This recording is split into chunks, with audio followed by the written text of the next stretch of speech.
A imprensa brasileira veio no mesmo navio que transportava a família real portuguesa fugida de Napoleão. Ambas atracaram no ano de 1808. Com essa vinda, houveram transformações econômicas, sociais, políticas e culturais, com a troca de mercadorias, a também troca de informações. A imprensa já estava bem difundida no Ocidente. O que explica o atraso brasileiro são as proibições contra a circulação de impressos na colônia, o que não descarta a existência de manuscritos clandestinos pré-Dom João, que tinham o intuito de propagar ideias e opiniões. Essas pequenas impressões clandestinas não significam uma imprensa ou um jornalismo propriamente dito. A imprensa só passa a existir quando as informações são transmitidas de maneira regular e acessíveis à população. Em 22 de janeiro daquele ano, Dom João VI assinou a Carta Régia.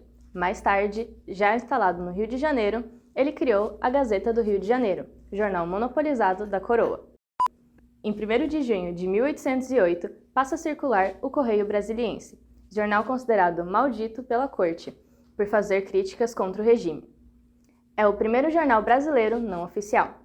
Era editado em Londres por Hipólito José da Costa, que estava refugiado na Inglaterra. Aqui surge a ideia de jornais a favor e contra o governo.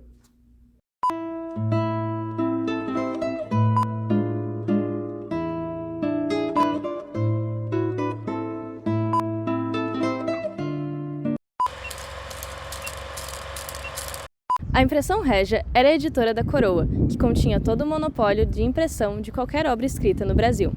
Saindo diretamente dos prelos, máquinas de impressão, da Impressão Régia, estava a Gazeta do Rio de Janeiro. A junta diretora tinha a função de publicar e fiscalizar tudo que fosse impresso, o que demonstra o seu claro caráter censório. Nada que fosse contra o governo, religião e bons costumes podia ser publicado, mas isso não desqualifica a Gazeta como menos jornal.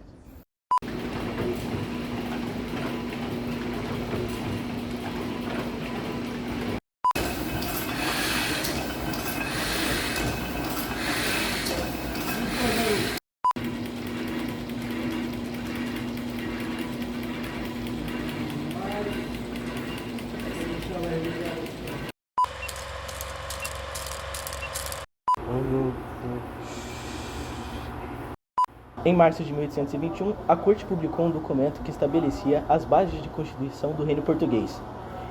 Em seus artigos de 8 a 10, era estabelecido o fim da censura. São criadas então as condições para a propagação de jornais. Porém, vai demorar algumas décadas para que a cultura da imprensa se espalhe por aqui. Ela vai se proliferar, sobretudo oralmente. Não há relação, porém, com o analfabetismo da população, mas porque numa sociedade oralizada, as letras impressas sempre foram mais ouvidas do que lidas.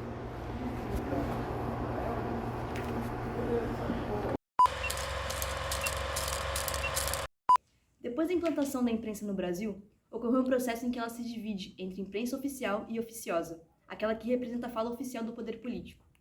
Em 1827, se inicia a construção de editoriais na produção de notícias de cunho político. Neste momento, as discussões estavam acerca da República e de movimentos abolicionistas.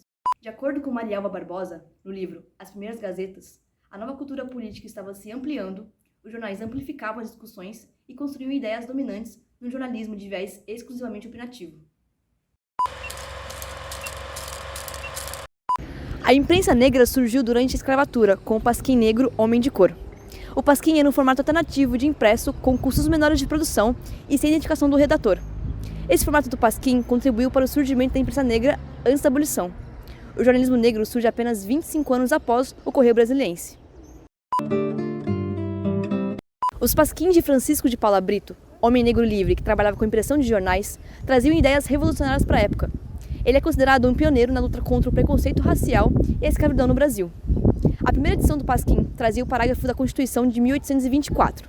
Abre aspas. Todo cidadão pode ser admitido aos cargos públicos civis, políticos e militares, sem outra diferença que não seja a de seus talentos e virtudes. Fecha aspas.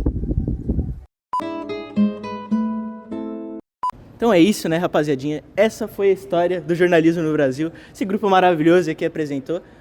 Vamos agradecer, né? Cadê as palmas? Muito obrigado.